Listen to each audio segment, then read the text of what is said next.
Ambassador He, you've talked about how China is going to stay committed to a sustainable future, whether it be through the climate agreement, but also through other mechanisms as well. What about trade? This relationship, this trade and economy relationship, has often been seen as a stabilizer for the United States and China in what they do and how they interact over the past 4 decades. What about now? It seems that the rock somehow doesn't seem as stable as before. Yeah, you're right. What China has learned from the past 4 decades or so is the fact that trade or global free trade is a driving force for economic growth. Without trade, if trade is limited, the opportunity for economic growth is limited. No. But of course now trade is not only physical goods. You have lots of trading done by digital means, services, and now of course there is a with internet easily available to everyone, and the computational power is so much so that even in the remote corners of China or in other places, they can be part of this trading system. So China is very much determined to maintain a global free trade system. We tend to still think, though, in terms of borders and regions, as you just described. We think in terms of China, the United States, or continents of Europe and Asia and North America and Latin America and these exciting emerging markets in Africa, for example.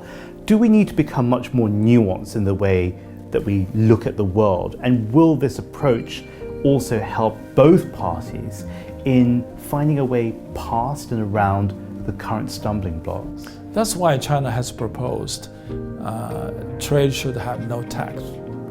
We need to have no tax for trading. And to simply break down all the barriers you have talked about, whether it's physical boundary or some other invisible barriers to trade. Because trade now can be done intra-country, intra-region, and also globally. It's more globally. You can just imagine if you place an order for food from Latin America, it will arrive 2 days later on your doorstep. So it's really a globalized world we're living.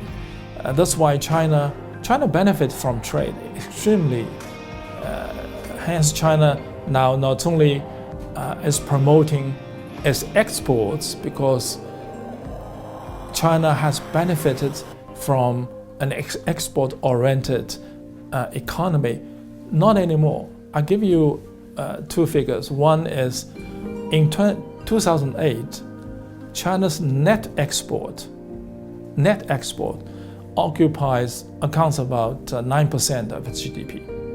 So it's very much export-reliant economy.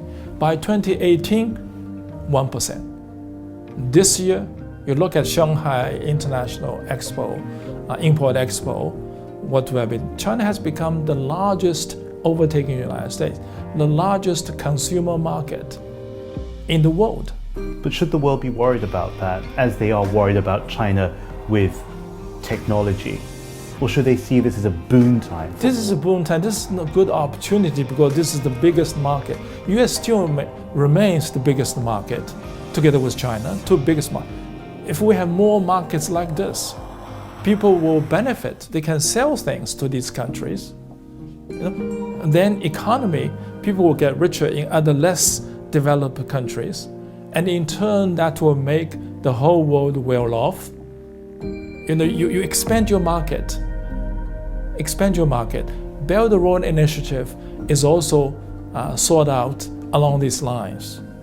Build up infrastructure, helping developing countries to improve their sustainable development, help the industrialization, expand their middle class ranks, and therefore, they will import more, export more with infrastructure. So we're thinking of not only 2 Silk Roads, but if you expand it, it's a global market. Ambassador He, when I look at the US-China difficulties in the trade and economic relationship, I'm not so much worried about 2 governments and 2 national economies. I think about small producers, small farmers, small suppliers, small business owners, and not only in those two countries, but all around the world. What do you have to say to them? Can they look to a sustainable future with these two economies in the ways that they interact, but also with the realities of what they're facing now? I'm still cautiously optimistic about trade. Whatever name they gave to this China-US trade dispute, trade war, it's going to end somehow. Because a severance of trade between two biggest trading nations is a disaster. Not only to the two countries, but to small producers, saying, in other places of the world. If we cooperate, we can settle trade disputes one way or the other. But you cannot try, or you should not try, to change the economic structure, the economic system the other side has. You should not politicize the trade issues to make it into a geopolitical issue. Then you are going to hit a wall. My advice, humble advice, is that the two countries need to think very seriously about how better can we facilitate trade that will help both nations, not put up new barriers to hinder further progress on trade.